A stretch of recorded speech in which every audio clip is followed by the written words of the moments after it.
When the economy gets tough and we are heading for a recession, doubling down on your niche might feel really counterintuitive. After all, surely if we are more of a generalist and we can target our services to a wider audience, surely that's a safer way of winning new business. Well, I'm here to say no, that is absolutely not true. In fact, the opposite is true. The more you double down on your niche, the more easy it will be for you to find your audience and, more importantly, for them to find you. And of course, you will be seen as the specialist, not the generalist. And as the specialist, people will want to buy from you. And of course, that means you can charge higher fees as well. So in this week's episode, I want to rewind and play you a previous episode that we did right back at the beginning when we launched the podcast, all about niching. And my guest, David Miles, talking about how niching has really helped his agency grow and flourish and continue to flourish. So let's jump in and let's rewind all the way back to 2020. So good morning, everybody. I am super excited to have David Miles, who is the MD of the PPC Machine. Now, David's been helping thousands of companies market themselves online since 2003, so he has an awful lot of advice and no doubt lots of experience of how the industry has changed over the last 20 years to share with us today. So welcome aboard, David. Great to be here and looking forward to doing it. So do you just want to give us a little quick snapshot of yourself and your background and what led you to start your own agency? Yes, well, basically, as you said, back in about 2003, is when I started learning online marketing and getting involved in that. And that was through necessity, really, in that I was running a business of my own in the financial services sector, and we needed to market ourselves more effectively. And it was through that I learned about things like Google AdWords, as it was called then, and SEO and building basic websites and landing pages and things. And over the years, that kind of morphed into setting up an agency and doing those same things for other people. So I guess you've seen an awful lot of change in the technology and the way all of this stuff works in the last, 17 years? Yes. I'm certainly on there's been a lot of change on the SEO side. SEO used to be really quite basic compared to what it is now. You could get away with doing the kind of very old school things like just stuffing keywords into pages and things, and Google of course has got a lot cleverer and more sophisticated over the years, both in terms of the way it ranks pages and in the kind of results it delivers to users. And there's also been a lot of changes on the pay-per-click side, on the Google AdWords, or as it's now called, Google Ads side of things. So everything from it now being a lot more competitive. Back 15, 16 years ago, the cost per click was much lower because there were less people using it. But equally, there's been lots of features added to the system, so you can now do a lot more with it than you could back then. So yeah, lots of changes. They tend to bring in new things sort of every few months, every year. So you don't necessarily notice it at the time, but when you then look back from this point, you think, wow, actually, yeah, it's now a lot different from what it was 17 years ago. Sure. And we all band around the word PPC when we're talking about this. So can you give us a kind of quick definition of how you would describe what PPC means to us business owners? Yeah, so at its most basic level, it stands for pay per click, and not, as some people think I'm saying, sometimes paperclip if I speak too quickly. So that, and that's because it's that describes the kind of advertising model. So if you think about most kind of old school advertising, like putting an advert in a magazine or a poster at the railway station, with that you're paying for the impression, you're paying for the advert to appear.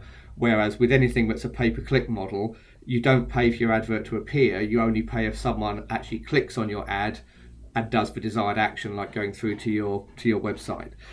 So what that means is if it's done correctly, it's actually a far more efficient form of advertising, because you're only paying if someone does some kind of response to your ad and shows some kind of interest in it. Whereas with the old-fashioned pay per impression kind of advertising, if you put an advert in your local newspaper and after a week it had no response at all, you'd still have had to pay for that. Whereas with pay-per-click, you only pay if you get some kind of response. Right, excellent. That's a good definition. So we're all looking for really effective ways to market our businesses and to generate new hot prospects. So how How do you feel that agencies can use PPC to help generate new business for them? Well, I think there are broadly two ways on that. There's the direct approach where you take advantage of the fact that PPC systems like Google Ads are very good for focusing in on the people who are ready to take action now. Someone who is actually sitting down at Google typing in a search term, they are ready to do something at the moment. Now, it might not be that they're ready to buy something, but they're ready to do something, whether that's buy something, find some information, talk to somebody. So the direct approach that agencies and a lot of other businesses could take is they could focus in on people who are actively searching for a marketing agency or a creative agency or whatever kind of agency they are, and make sure that when someone searches for that, their advert is one of the ones that appears. Now, that's the way of targeting, if you like, the warmest prospects, but it's also one of the most expensive ways because you're bidding on keywords which have a high value. The other approach that can be taken is to go for lower cost keywords where people are more in the kind of research phase. So they might be searching for things like how do I get more people to my website, or how do I attract more clients to my agency, those kind of problem-based kind of searches.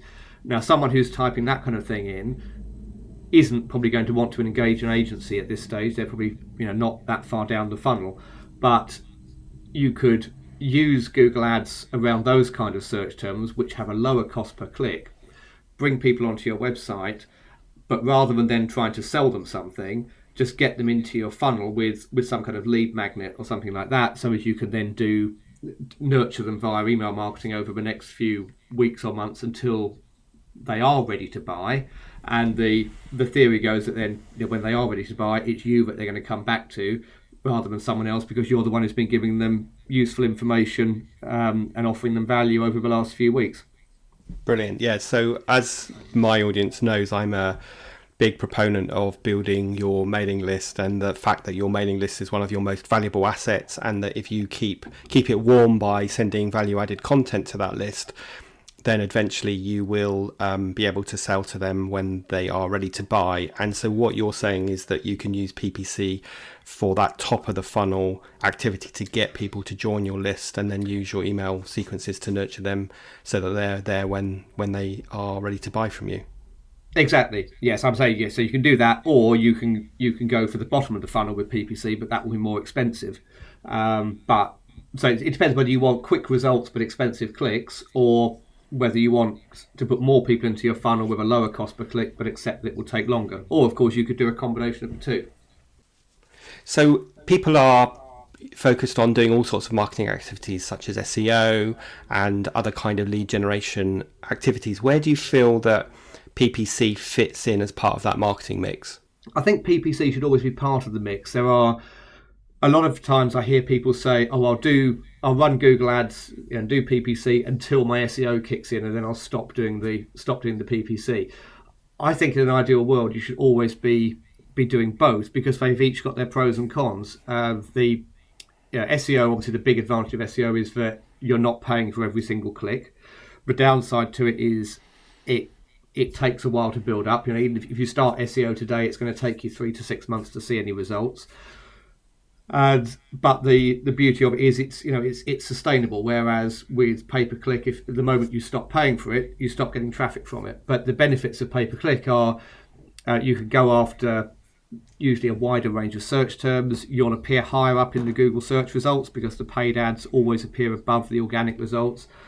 And there's also been studies done that show that if you appear in both the paid results and in the organic results, not only are you getting more exposure because you're on page 1 of Google twice, but actually being in the paid results at the top can actually increase the number of clicks that you get on your organic results, because a lot of times people will search for something, they'll see you at the top in the paid results and they won't click because they're still skimming down the page.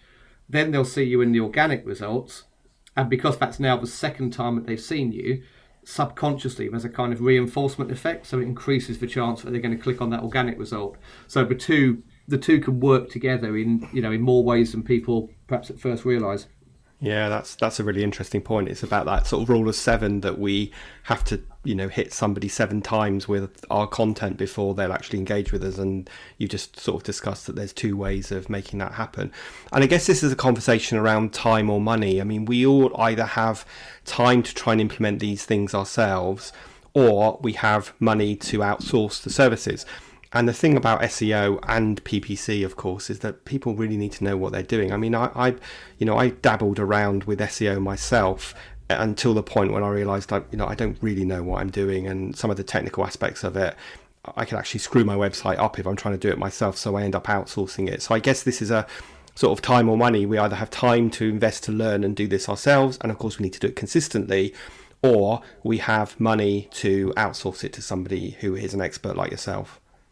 That's right, yes. And but bear in mind, because if you're outsourcing SEO, even if you outsource it to someone really, really good, they're not going to get instant results because, of the way Google works, it will take several months. Whereas with PPC, whether you're doing that yourself or you're outsourcing it, one of the beauties of it is it's instant traffic. So if you set up a Google Ads campaign from scratch now, then within a couple of hours, you're going to have people seeing your ad, clicking it, and coming through to your website. Yeah, really good point. I mean, the SEO company I'm working with told me that I really shouldn't expect any significant results for 6 to 9 months. So that, I'm not sure any of us want to wait that long to see return on investment. So that is a really big kind of cheer for why we should be investing in PPC. And I guess this brings me on to the question of, why would you recommend that people should outsource this service to a specialist agency like yourself rather than trying to do it themselves?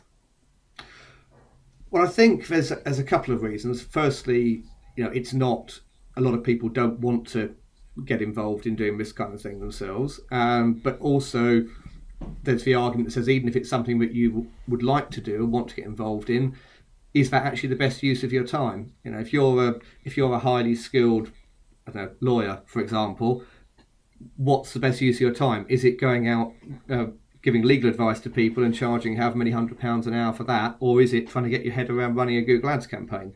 And I think with something like Google Ads, it's something that anyone can learn if they want to, but the question is that really actually the best use of their time? And also there's the issue that if you do it yourself and do it wrong, then it can actually end up costing you a lot of money. And that's one of the biggest issues I find with people who've tried Google Ads. They're often very against it and very anti it because they tried it themselves once and spent a lot of money and got nothing back. And that's because, and this maybe sounds a bit cynical, but Google make it very easy for basically anyone to set up their first Google Ads campaign. But they also make it so that if you accept all the default settings, you're probably going to set up a campaign which puts more money in Google's pocket than it does in yours.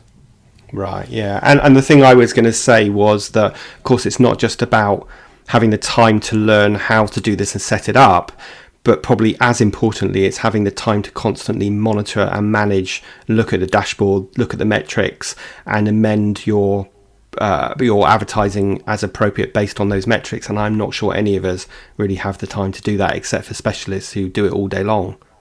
Yeah, definitely. And that's actually another common misconception, is that people think you can set up a Google Ads campaign and then walk away and leave it. And in some sectors, yeah, you can do that, but you're never going to get the best results from that, because when you set up a pay-per-click campaign, at the outset, you're doing it based on best practice and what you believe ought to work the best.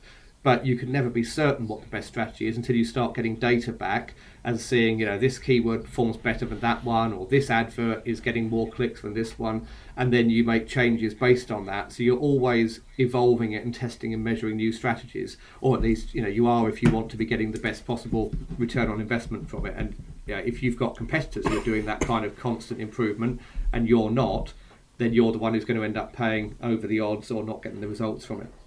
Yeah, and just to reinforce the point you made about, is it best use of someone's time? I tell all of my clients and my audience all the time that you should focus on doing the things that only you can do, and look at ways of delegating those other things. And those other things in this case would be PPC AdWords management, because is it really the best use of your time? And there's always ways of delegating. And because I know some of my audience will be sitting here thinking, yeah, but I can't afford, to hire someone. But actually, we can use people in a freelance capacity. We can hire people from Upwork or even Fiverr. We can use VAs who have specialisms in this, as well as, of course, using companies like yourselves, the PPC Machine, who can manage the whole campaign. So there's always ways of outsourcing that and making sure that we are spending our time doing the things that only we can do, and the things that are genuinely going to move our agencies forward.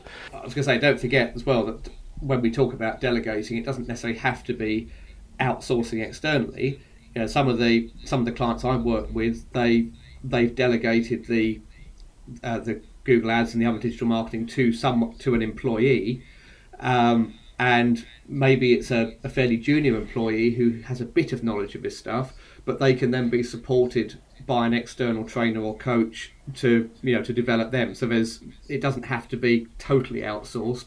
You can delegate internally as well, and if necessary, get me or someone like me to provide external support to them.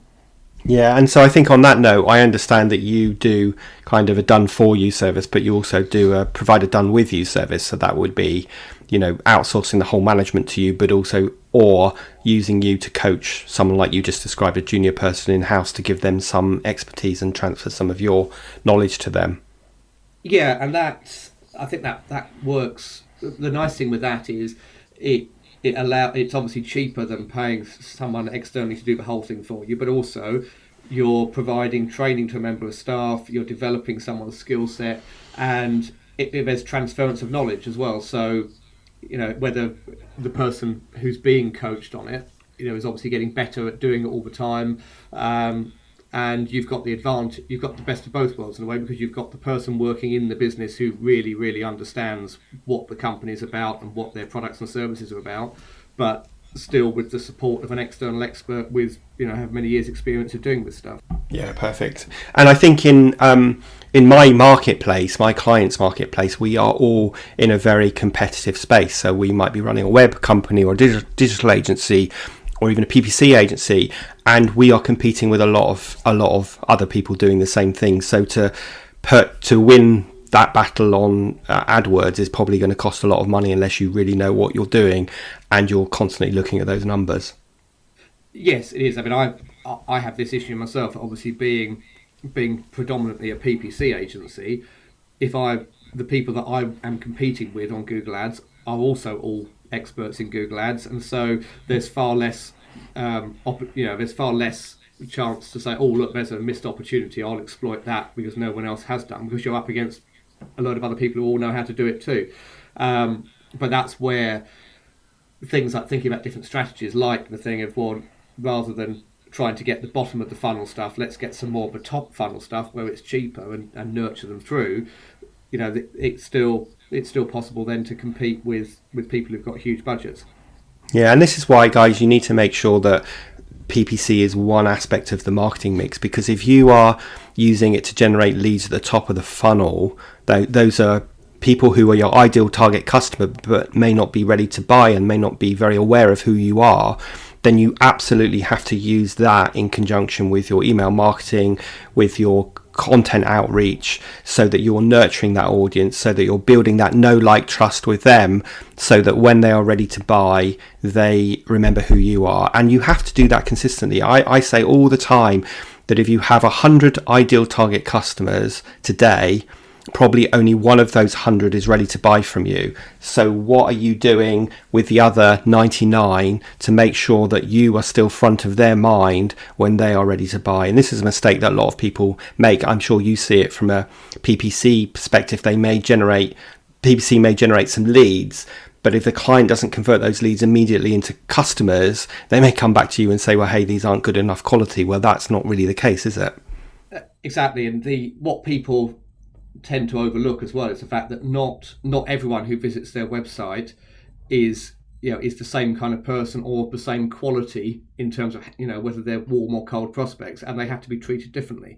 There's an article on my website, a case study from a client I worked with a couple of years ago, where they were running a dental practice, and prior to getting involved with me, they'd only ever worked off the basis of referrals. So everyone who rang them up had been recommended to them and was a reasonably warm prospect. Once they started doing pay-per-click advertising, of course, they got lots of calls from people who'd never heard of them and were shopping around a bit. And one of the things that I got them to do was very much to change their approach to how they dealt with those people, and showed them how to move the conversation away from just being about how much does a treatment cost to actually doing something to get them into the building and give them a free assessment. But having to treat them differently because they were at a different stage in the funnel. And I think that's something that often when people don't have success with PPC or any other kind of digital marketing, it's often because they've forgotten that these people are perhaps different from the people that they're getting through other channels, and they just need to be followed up with in a different way that's appropriate.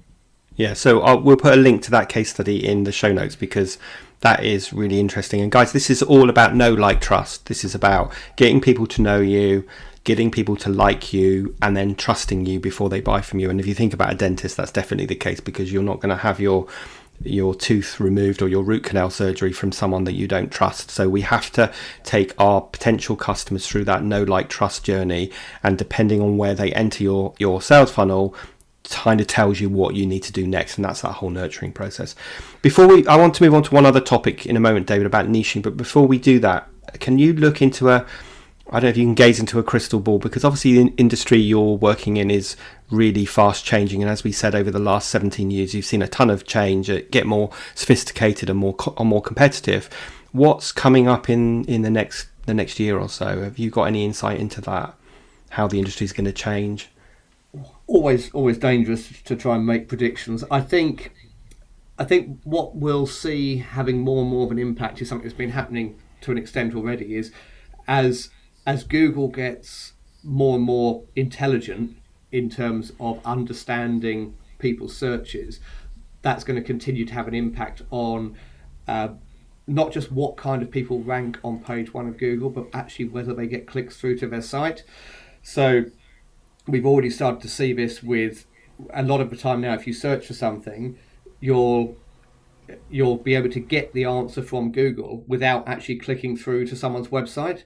So that might be the knowledge graph results on the right hand side. So if you go back a few years, if you Googled what's the capital of France, Google will just give you a load of websites that you could go to get that answer. If you type that same query into Google now, what's the capital of France, it will just put a box up on the right hand side of the search telling you that the capital is Paris and giving you lots of information about it. So you now don't need to click through to someone's website.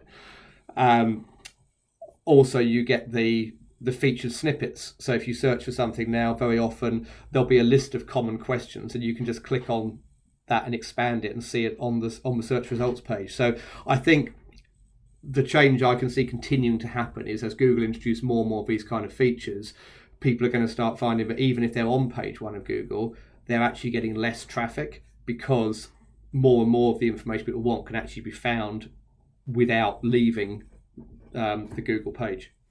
Right, so I guess that means people have got to get smarter and smarter about what they're hoping Google will rank them for, and what copy that Google puts onto those search result pages, as well as how they use their PPC. Yeah, and I think it potentially shifts the emphasis even more towards PPC, because with all these things I've just mentioned at the moment, the ads will still always appear above those additional bits of information. So it almost becomes more important to be in the paid results, because they're going to be right at the very top, above all these things that all these other information that Google's providing internally.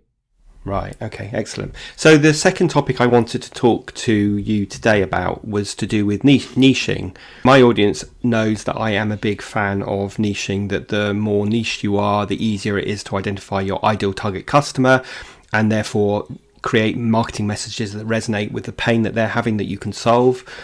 But it also means that you can often charge higher fees, because the niche player is a specialist and the generalist is a generalist. And, as I say often, if you need knee surgery, you're going to go to a knee specialist surgeon. You're not going to go to your GP doctor and ask them to carry out the surgery, and of course the knee surgeon is going to charge you a lot more money.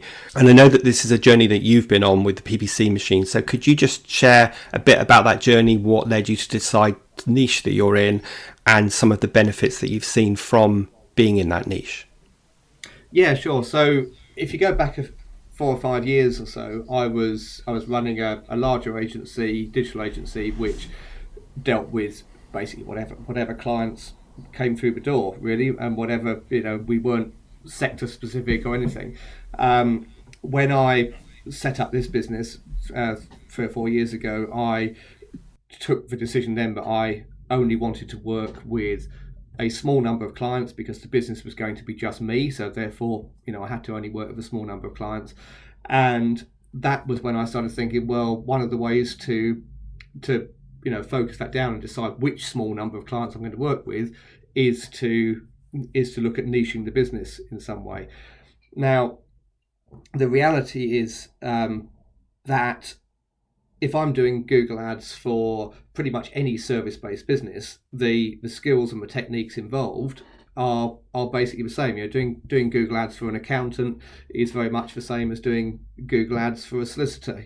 But what I decided to do was to niche into one particular area, and I chose financial services, and I'll come on to why I chose that in a minute. But I chose that because that then allows me to filter down my market to a manageable size, but also allows me to be a specialist in that particular sector. Because although the skills involved might be exactly the same, and although from my point of view doing Google ads for a mortgage broker is not much different from doing Google ads for a lawyer, the perception from the client side is that their industry and their business is always different from everyone else's, and they need a specialist in that particular sector.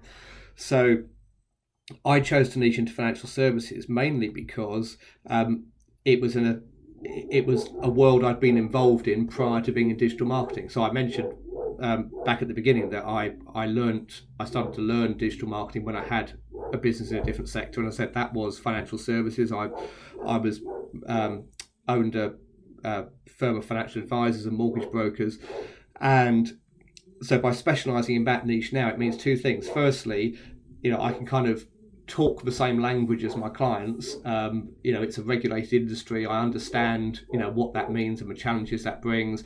I understand the products and services they're selling, so that makes things easy. It makes it easier for me to market their products and services because I understand them, and it makes them feel more comfortable that they're dealing with someone who speaks the same language as them and understands their business and their challenges. But it also means as well that it becomes easier to build rapport with potential clients as well, because we've got this kind of shared background. They're doing now the stuff that I was doing 15, 16 years ago. So we've got that kind of thing in common. And I think that's really important, particularly in a business like mine where it's very much working one-to-one with business owners. It's important that we understand each other and we get on well and we've got things in common. So I found it makes a real difference from that point of view. And the other area where it makes a big difference is it actually makes the marketing easier. So when we were talking just now about Google ads and pay-per-click, one of the things I was going to say then is another way to keep the cost down is to be very specific about who you want to see your ads. And years ago when I was running training courses on Google ads, I used to have a couple of slides that demonstrated this, and I'd show a Google Ads search result for if somebody went on and searched for an accountant, and there'd be loads of adverts, and then another where someone went on and searched for accountant who specialises in actors, and then there were only 2 or 3 ads. So it's the benefits of it are loads. It makes it easier to market yourself. It makes it easier to win new clients, and it makes it easier to deliver the service because you're dealing with the same kinds of people and the same kinds of problems and challenges, with all the clients that you deal with. Yeah, absolutely. And I guess when you have a background in that sector, you can tell a compelling story. I mean, it's the same with me working with marketing agencies. Given that I started in grew and sold my own marketing agency, makes it much more authentic and engaging for potential clients when they realize that you've been there and done it. You've been in the trenches with them, and you can empathize with the particular situation they're on in their kind of business's journey, as opposed to being a generalist. And I guess also for you, it means that you can probably be a lot more successful for your clients because, like you say, you're not competing with so many other people for those keywords. Yeah, exactly. And, I can use experiences from, my own background in this and things I've learned from working with other clients and things like that, and bring it all together to mean that, if someone's in financial services and they work with me, they've got a head start over competitors of theirs who are working with a more generalist agency.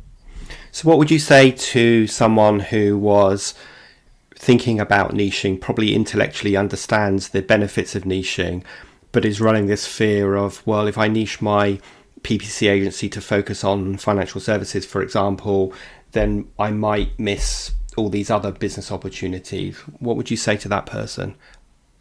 I think that's a really common fear, and it's one that I had myself when I went down this route. Was I don't want to be turning business away and whatever.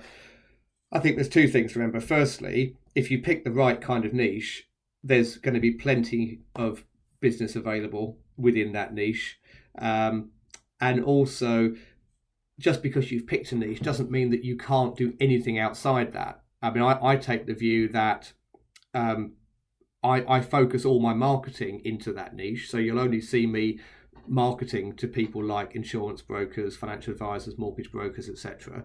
But that doesn't mean I don't have some clients in other sectors, because sometimes people get referred to me from other people, or they just hear about me through word of mouth.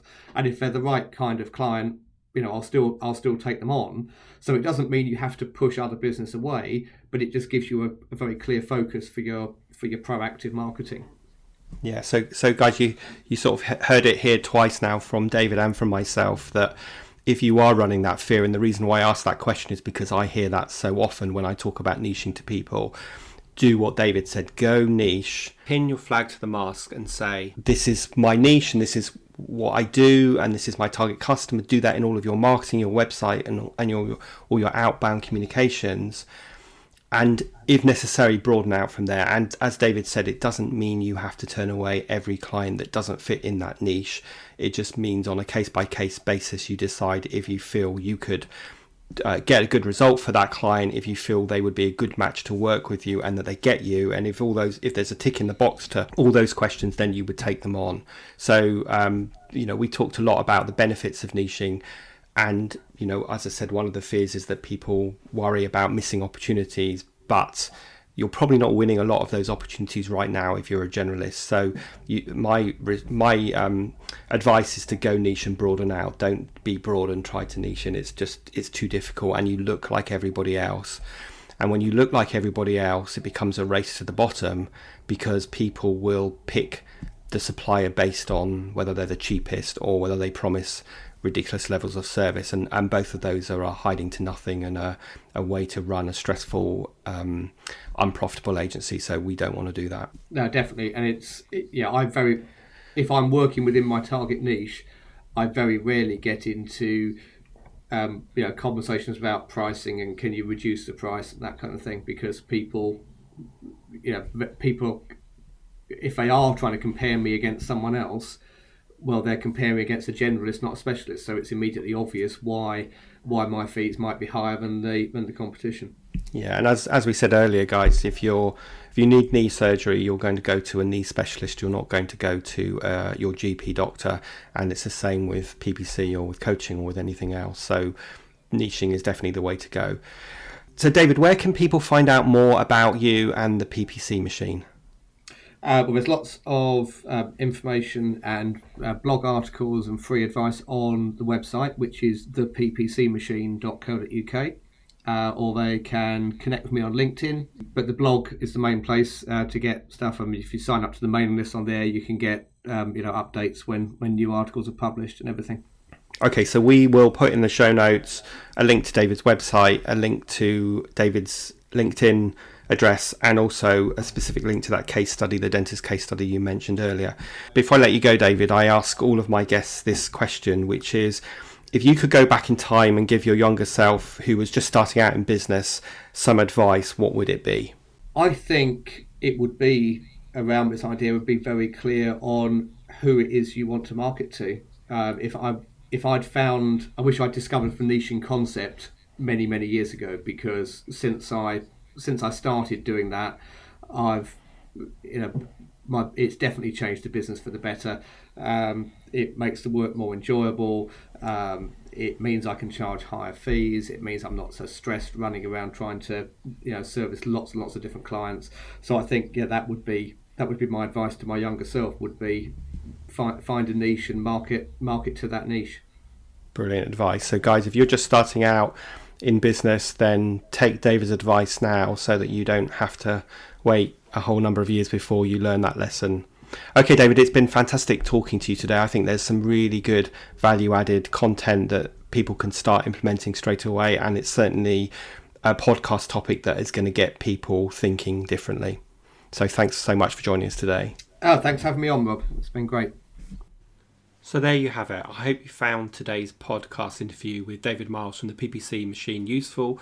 I hope you've got some tips on how to niche your agency, how to use PPC as part of your marketing mix. Now, in the next episode of the Agency Accelerator podcast, I'm going to be talking to you about what it takes to run a successful and profitable agency. So I look forward to joining you then in the next episode.